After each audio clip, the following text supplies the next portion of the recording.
Professor Sechans Peter mbawukula bikanga nkwajirira program eno kuvira ddala ku nnaku olw'emanda baganda bange nga babayisamu paka ku nnaku olwokutaano ate ku nnaku olw'omukaaga nenzija tulabike nga twongera okuttaanya n'okutaganira ensonga okuyingira ebuziba mu nsonga ez'enjawulo mu mizannyo ez'enjawulo. Formula 1 of course yasobola okulabika nga atandika weekend eri gyetukubye emabega tobadde wali eri mu Australian Grand Prix yasobola okulabika nga wali mu Melbourne kyatokose kisanyikire baaba George Russell yataddewo embeera omusajja Omungereza avugira kampuni ya Mercedes.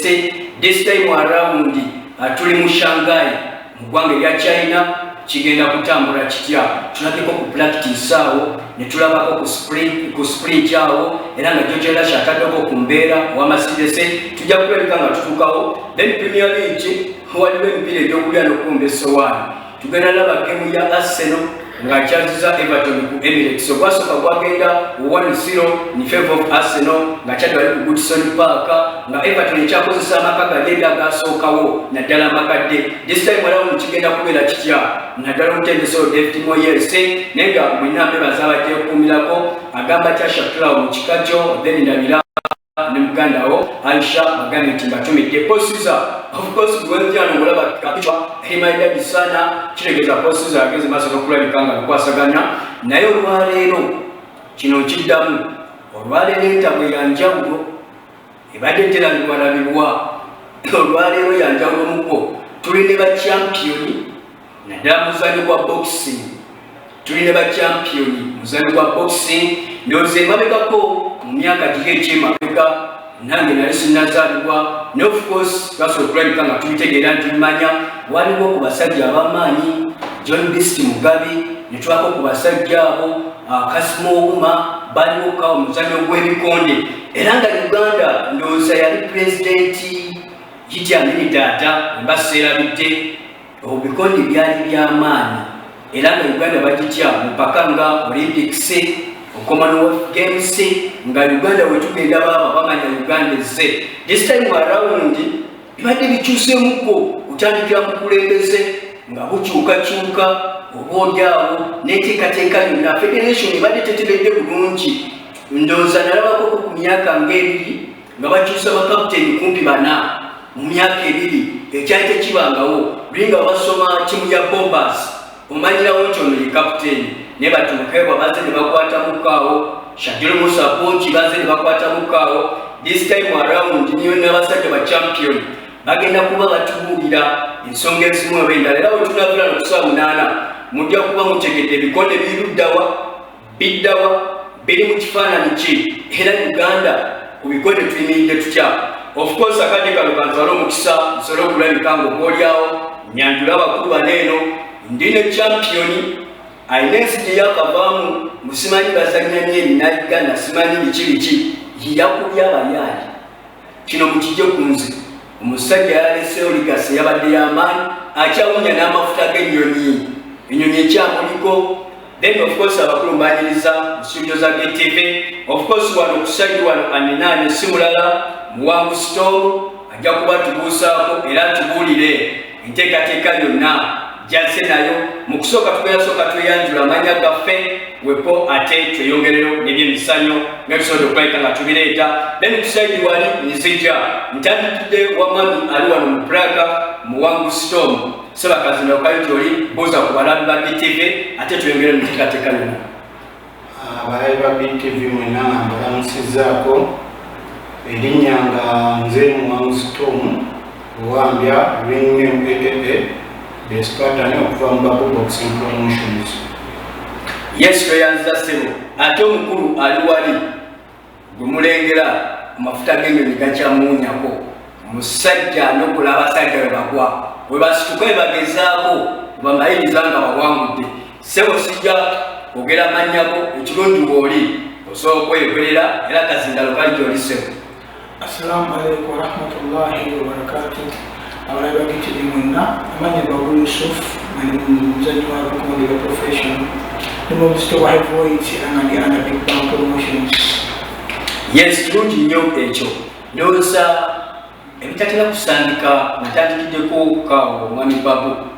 bebikonde bino abantu ekyabalemu okwawula weight omuntu mwazannyira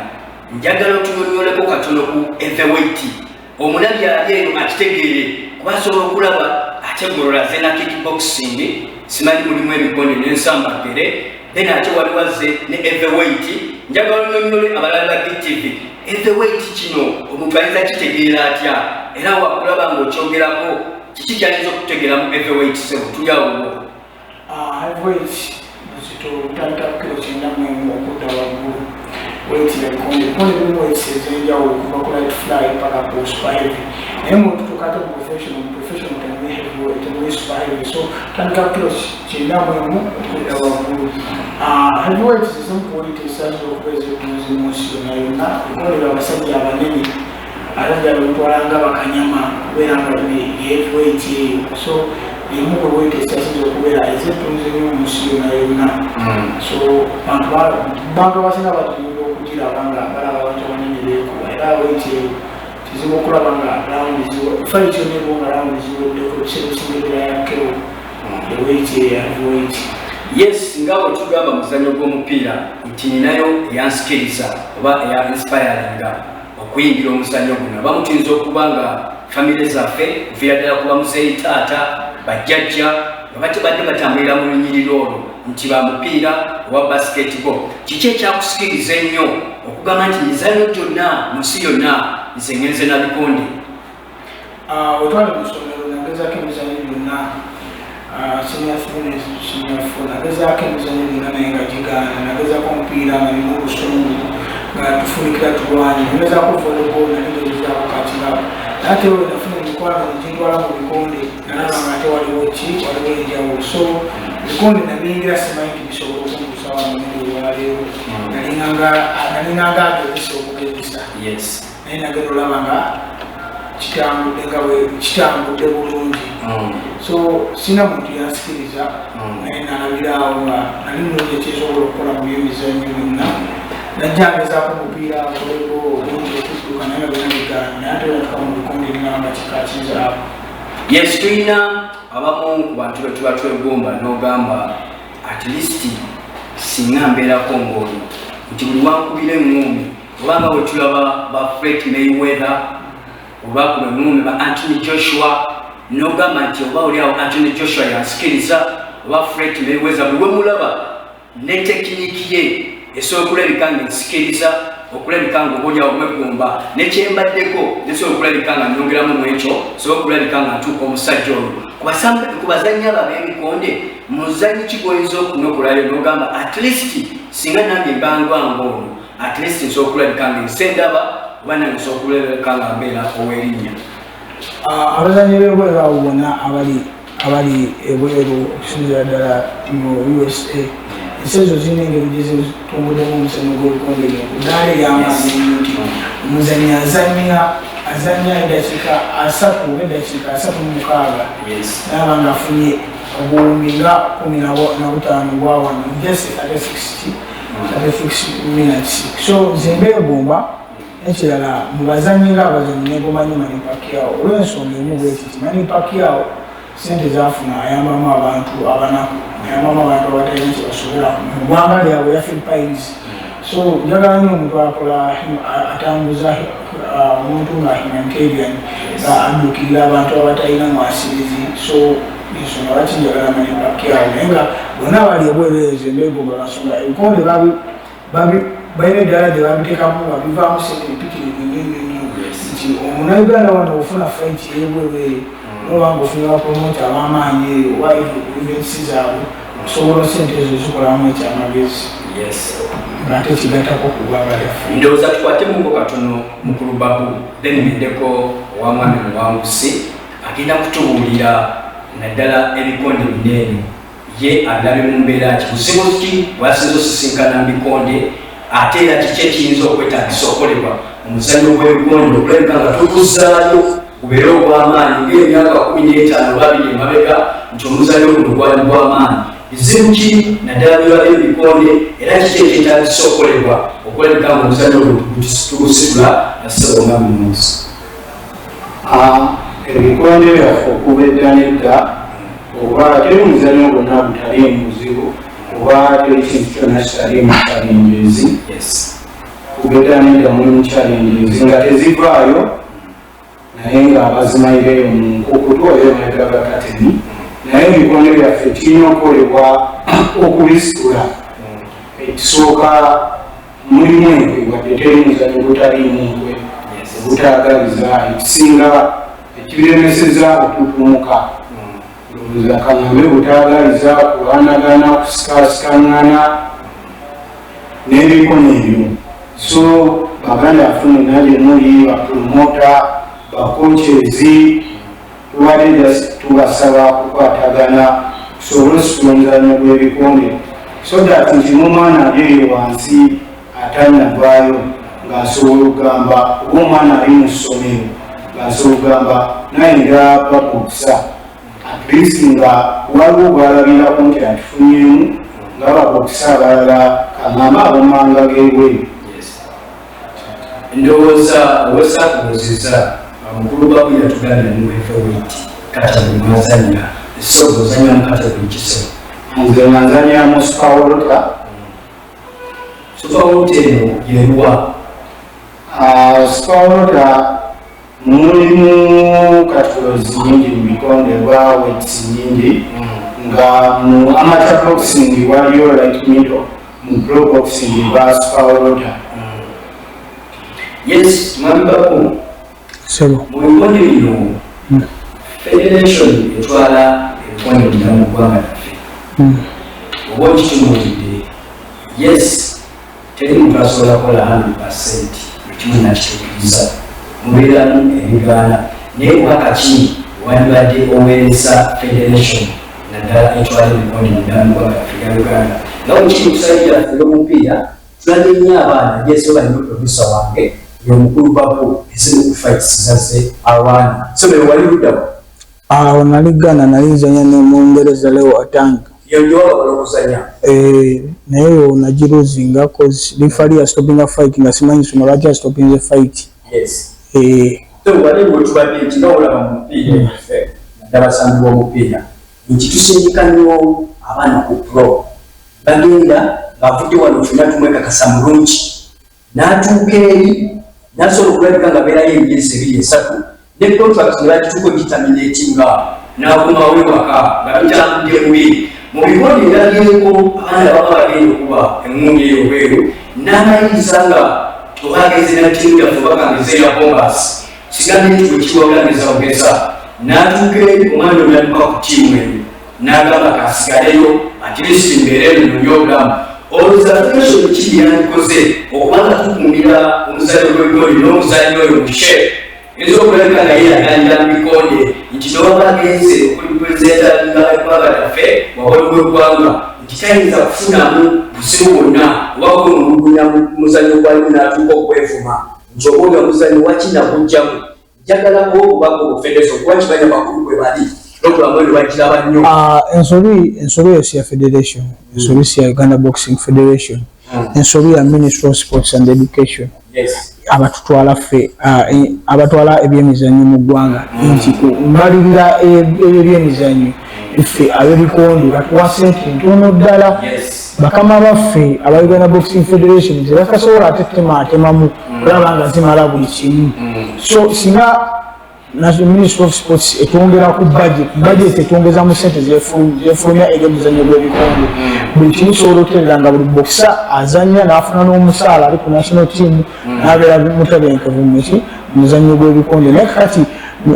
abatutwala aba Uganda Boxing Federation tebalina ngeri gye bayinza kugabanyamu sente ezifuluma ezo okulaba nga zimala buli kimu kuba batuwa sente tuno ddala ffe ab'ekitongole ky'ebikonde omupiira n'emizannyo emirala kusinza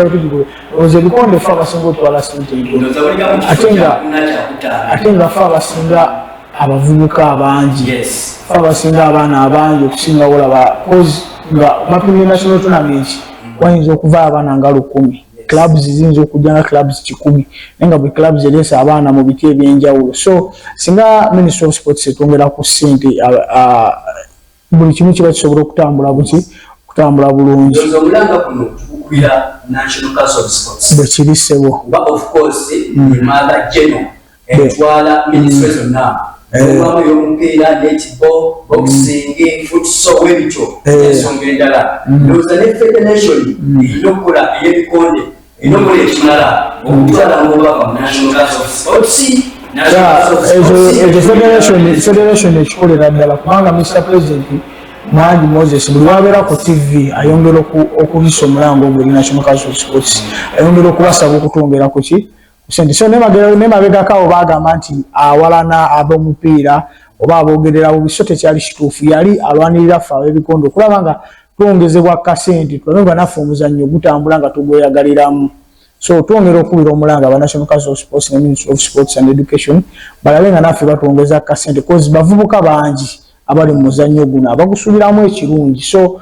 abasinga bagetinga into depression lwansonga kyebaba basuubira tebakikola ki tebakifuna, naye nga tugenda nenya kooki oba ononye federation kuba ne federation yakola ogwayo naye nebaako sente neziggwawo nga terina kyegenda kukola ki kuzzaako. So bakama baffe tubasaba batwongere kasente tusobole okutambuza omuzannyo mu maaso. Mwami Mwamisi, ekadde abatwala wali mupiira nti baavali batikala okusaba kwabwe ministry etwala omupiira oba federation ya football yetengerere yokka.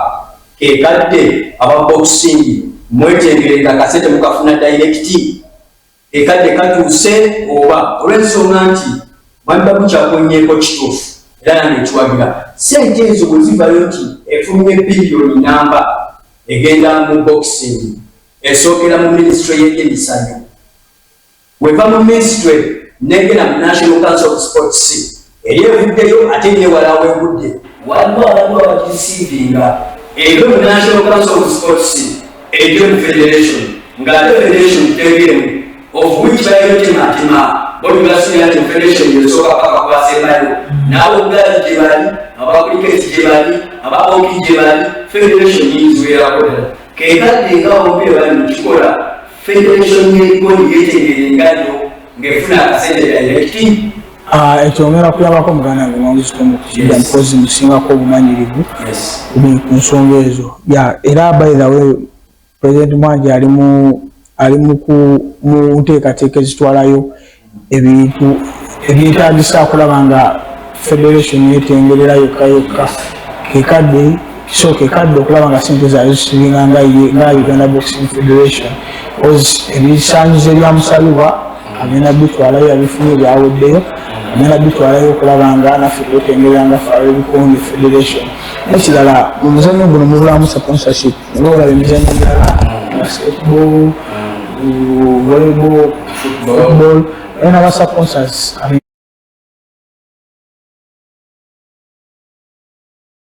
Kati wetugana professional boxing tetulirayo nanyo ku federation. Professional boxing tulirayo ku promoter nti kati ngawo olaba nti waliwo Babu Boxing Promotions eyo company eba yetengeredde okulaba nga yo eba ediningira muzannyo gwa professional gwokka omuzannyo ogw'ensimbi ti buli muzannyi azanya ku kaadi eyo alina ssente ez'enjawulo zasasulwa of which ne promotion ezo zeetaaga abafujirizi zeetaaga aba sponsors okulaba nga nazo zongera okutumbula kikozi otunuulira ebweru oba mu nsi ez'enjawulo nti promoter atuuka okutegeka event nga eriko basponsor basoba mu 100 of which wane waffe tetukina ate nga wano tulina kampuni esoba mu 3 ez'amaanyi esobola okwatirako bannabyamizannyo. Osobola okulaba nti kampuni nga olaba Tekno evuddeyo neteeka mu TikTok sente TikTok simu nabyamizannyo just Apple galwawo naye abakoze eki naye munabyamizannyo akikirira eggwanga akikirira buli muntu yenna ali mu ggwanga Uganda wano. So tuzikoowoola okulaba nga nazo zijja twongere okukwatira wamu ku muzannyo gw'ebikonde guno tulabe nga tugusitula. Tulabagana byamizannyo bangi namuzannyo gw'ebikonde abegakaawo waliwo sani zafumanga nti abaana banene tujja kulabika nga tutuukawo era kuba nkitegeddeko nti onakampuni yo naddala etuleeta ebikonde ate nga kino kiyambako omwana talina byakola ddala bali ku street okwo nti singa babaze nakukyeyunga n'omubatagundiza omutya omuntu omulungi asobola okugasa ensi ate era nesimufunamu ne famire yomutwaliza awamu erowooza nti oba oliawo omwana yalema asobola okulabika oba oliawo amufunamu bulungi nnyo. Njagala obabulireko abantu kiki ekyetaagisa na bikyebiyinza okukolebwa then otubuulire boxing up ne of course kuba yeetagisa okulabika omuntu akimanya musangibwawa akuba mugenda kuyambako abaana bangi era n'enjija emito ningi ejijja nti n'okumwagalisa ekyo kimukola nsaba buulyeko mu dakika ndowooza nga 5 otujja kuwumulamu then wali mu kitundu ekyokubiri tujja kukomba of course ne fights zemulinayo of course olwokulabika nga tutagandira n'ensonga eziwerako ddala so boxing yeno eyitibwanirezanbalno promotion neetebwa Babu Boxing Promotions era ng'eri affiliated mu Uganda Boxing Federation ina license okuva mu URSB nga ofisi zaffe ziri Nansana Kyebando nze muzannyo gwange gwonna ogw'ebikonde nawutandikira Nansana Kyebando so ginasalawo okuteeka ekitebe ekyo olaba nga nange nyongera okwatirako abaana b'ewaffe n'abaana abali ku luguudo lwewaffe nti ebikonde bino kampuni ng'eno tulina aba professional boxer bangi abagenze inactive nga muganda wange ono is just making a comeback naye abadde agentinze inactive like 3 years segera so bapromota abaliwo bayisaamu baboxer amaaso agamba wetasobola kukola kino which tomanyi mwana ogumanyi gateekamu okulaba ng'akola ki adamu okuyimira oba ng'akolera ku makya nagenda mu jimu n'atraininga so ffe twavuddeyo okulaba nga buli boxer tetusosolamu because ku event eno kwetugenda kuliko baboxer betwataddeko yensi obadde mulaba ng'eyago ddalu naye ng'omusajja mulamu naye nga ndowooza y'abantu ne bana bamwetolodde okitegeera so kati abo bonna twazemu tubawa opportunities era buli event zirigenda obba nga tuteekayo tujja kuyita baboxer bannaffe abalaba nti abaali balowooza nti essumi gyakolaki tubawe fight ku kadi za Babu Boxing Promotion tulabe nga nabo babaako kyebakolaki tuli wamu tukolagana na buli omu muzannyo gw'ebikonde kulaba nga omuntu oyo afunamu muzannyo ogukoze wenali eggana bandaga boxer bwalina oyisibwa cause boxer yali alina okulya mu budde boxer alina okutambulira mu budde boxer kagamba nga ekitiibwa kyamaanyi nnyo eri omuzannyi waki ow'ebikonde ovuki wano mu ggwanga eryaffe tukikolaki ekiriwo so nziginajja ekirowoozo era nesente zenafuna mu fight eyo ginazannyo n'omungereza najja wano ewaffe nenzimbako boxing ring ensonga eyazimisa boxing ring eyo nti nga bwentandisawo kampuni nsobole nga kinyanguliza okutegeka Akwata Federation yatuyambye omwaka gumu yatuwadde ringi nga yabwerere naye kitufunye naffe kiba tutwanguliza okutegeka twakoze ebintu nga kampuni naye nga nze sente nazirera mu bikonde twakoze amataala ago netukola ringi netulaba nga tusobola okuba nga twanguya engeri gyotegekamu netulabbeeyi kozi bitutte sente empitirivu era natukuzange zenazanyira neziggwawo wabula nefuna abantu abagala omuzannyo nebankwatirako 5Ds funa accessories waliwo Adam ali mu America n'enyombi umalu bali wano abaladde bankwatirako kulaba nga ebintu ebyo byonna tubikolaki tubituusa wano webiri olwaleero bino era tubikola lwansonga twagala omuzannyo guno ate sigenda tutegera buli kaseera okusaabere active cause the more you're active newali ab'ebweru wakebera ku boxreka alaba ranking era erinnya ne bakuyitira fight ezisobola okugatako ekyaki kyamaanyi ku fight z'ebweru zisasula sente nnyingi okusinga fight zaffe zino ezawano ate nga wano Uganda kibeera layisi nnyo okuzimba okufuna ranking ennungi n'akwongerayo mu maaso eyo Esperanza Fiancege, then manu makusinga tufaawo olwakati katugenda mukuwumula mukole tujja kukola wakoleza tusigale dakika zirigasa mu dakika ngabiri njagala tutubuulire ebikonde bino bisanze mu buzibu ki era kiki ekyetagisa okulabika nga obaolyawo kikolebwa obuzibu buno kubanga tebusisinkanibwa nnyo mu bikonde nti nga gwe omuzannyo gw'olukonde osanze ddala ogwenga gwemuwanguzi sipage muzizi wakazanyako Ubuzibu bwensanze mu bikonde challenges sizifeesinga nzika nti waliwo ne baganda bange abalala nga ffenna feesinga challenges ezimu ku fight empulonze n'akazanyako obuzibu bwensanze nsi wamaanyi nti oluusi osanga boxer facilitations ebya fight ebyo bityo naye nga muganda wange Babu abagambye nti promotion Babu Boxing Promotion nga yaze okukyusa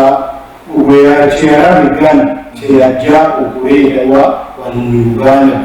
nti nga boxer facilitation yabifuna mu budde okuyoyera mu budde otambulira mu budde netwebanga fight boxer amanya nti budde bwaki fight nga talina challenges zamanyi zakolaki zagenda feesinga tena pale mkango kwenye watu tumeona hapa chanya studio sasa ndio chini sikali ndio kwa mtu mko Uganda bila nchi sasa kuleta katoa ni mbilo na kwa wale sasa tunaandia mchwala biashara isimu games